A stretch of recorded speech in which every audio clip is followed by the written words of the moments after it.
Oui, bonjour Frédéric, bonjour Hélène. On s'est rencontrés l'année dernière. Oui, pratiquement, oui, à cette même période. On aimerait que vous nous parliez de la programmation un peu du festival de cette année. Oui, bien sûr. Alors je pense que cette année on s'est encore attaché à présenter le meilleur de la musique du monde au Festival Nuit d'Afrique. Et ce qui est important cette année, les grands noms de la musique du monde se côtoient avec les révélations. C'est vraiment ce qu'on s'est attaché à mettre de l'avant cette année. Donc quand je parle de grands noms, c'est vraiment des artistes qui ont des années de carrière derrière eux. Je pense à Kassav qui revient cette année, il a plus de 30 ans de carrière, qui vient jouer au Metropolis le 25 juillet. Mais également à Oliver Mtukudzi, qu'on offre cette année gratuitement à l'Extravert, donc le 25 juillet également. Omar Pène, qui est le parrain de l'édition de cette 24e édition, qui a également 30 ans de carrière derrière lui, c'est le plus grand artiste sénégalais, et qui vient donc pour jouer donc, au Cabaret de Marlène le jeudi 22 juillet. Donc ça c'est vraiment les grands noms de la musique du monde qu'on met un point d'honneur à présenter à chaque édition, depuis le début. Et cette année, tout particulièrement, on a aussi cherché à présenter les révélations, les stars, en fait, les nouvelles stars, les étoiles montantes de la musique du monde. Donc on se tient vraiment au goût du jour et on essaie de présenter ce qui se fait de mieux. Donc je peux citer quelques noms. Ces artistes viennent pour la première fois et en exclusivité à Montréal. C'est vraiment des stars dans leur pays et on a voulu les présenter dans le cadre de cette édition. Je pense particulièrement à Indizara. Indizara, c'est donc le concert d'ouverture officiel du festival, donc c'est le jeudi 15 juillet. C'est une artiste franco-marocaine qui fait une très grande tournée en Europe, dans toute l'Europe, et qui interrompt vraiment sa tournée pour 2 dates au Canada. Donc ce sera au National le 15 juillet. Sa musique, elle est teintée de jazz, de pop, donc c'est une musique aussi imprégnée de ses origines berbères. Donc Indizara. Il y a aussi l'artiste Nomfusi and the Lucky Charms, une artiste sud-africaine qui vient également pour la première fois en Amérique du Nord. Elle viendra jouer au Balatou le jeudi 22 juillet. Elle puise ses influences de Myriam Makeba, de Tina Turner, enfin, c'est vraiment très explosif. Donc vous pourrez la découvrir au Balatou.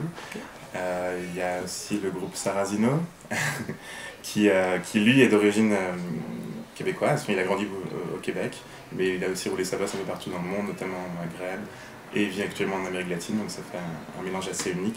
C'est un artiste qui vient aussi pour la première fois à Montréal, qu'on présentera au Cabaret du Maghreb le vendredi 16 juillet.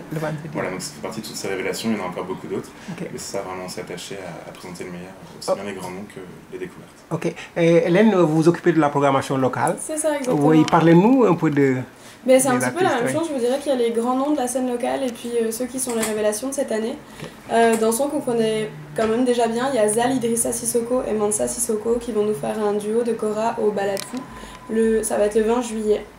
Dans les noms qui sont pas mal connus aussi de la scène, on a Aboulaye Koné et Bolokan qui sont eux cette année les étoiles de Nuit d'Afrique. Donc c'est un concept où Aboulaye Koné invite à chaque soirée un artiste différent. Donc cette année c'est ça, il a invité pas mal de monde de son entourage de la scène locale, donc pour mêler les influences. Cette année le thème c'est vraiment sur le mélange des instruments.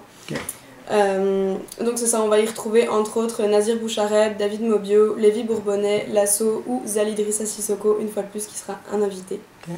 C'est ça, dans les noms, il y a pas mal de gens qui sont déjà pas mal connus de la scène. Entre autres, on a Bambara Trans qui roule aussi depuis quelques années, qui est cette année révélation Radio-Canada 2011. On a Bombolessé, on a des groupes un peu plus nouveaux comme La Mogoya par exemple, qui ça vient de débuter leur carrière sur la scène montréalaise. On a nos 3 gagnants des Silly d'Or de cette année qui sont Maillé de l'océan Indien, Gigi de la Côte d'Ivoire et les grands gagnants de cette année, Kabakuo. Donc la plupart de ces concerts vont se dérouler sur la scène extérieure du 22 au 25 juillet. C'est des concerts qui sont gratuits. Et puis c'est ça, on a une petite poignée d'artistes locaux qui vont se retrouver en salle, dont Québéco et Wesley, que vous allez pu voir un petit peu plus tôt, qui eux vont se partager la scène. Donc Wesley qui était révélation Radio-Canada 2010, qui lui roule sa bosse déjà depuis quelques années. Québéco qui lui a déjà un long passé de musicien mais qui vient de lancer sa formation, fait que c'est vraiment aussi un double concert sur le thème, c'est ça, de la nouveauté.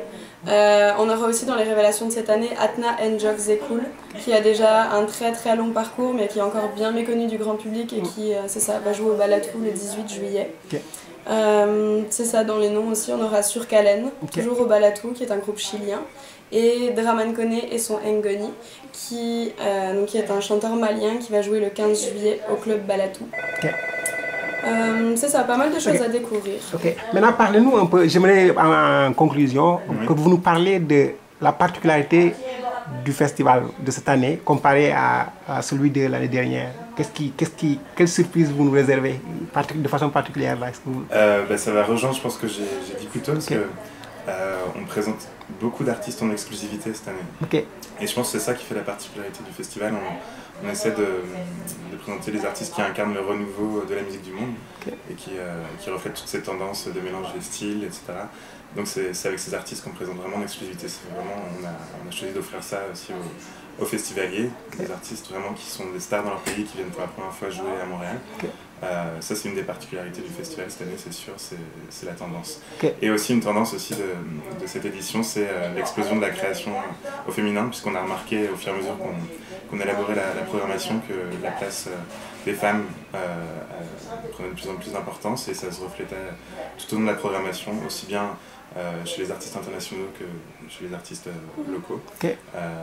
On a parlé d'Indy Zara, mais il y a aussi Dobeni Aoré, donc une artiste qui vient de Côte d'Ivoire, Shiwa Nisso, une artiste du Zimbabwe, et une artiste qui vient de France, Mariana Yaoma, qui viendra jouer Balatou, qui a été une révélation dans l'année, qui aura aussi sa place lors du festival. Telmari pour les artistes locaux, donc c'est une artiste quand même assez unique, qui vient de Cuba, qui propose un hip-hop mêlé d'influences cubaines. J'ajouterai également Malukai qui va jouer aussi sur la scène extérieure, qui est un groupe de percussion uniquement féminine. Ça c'est vraiment une des grosses tendances qu'on a retrouvées cette année. Merci. Merci.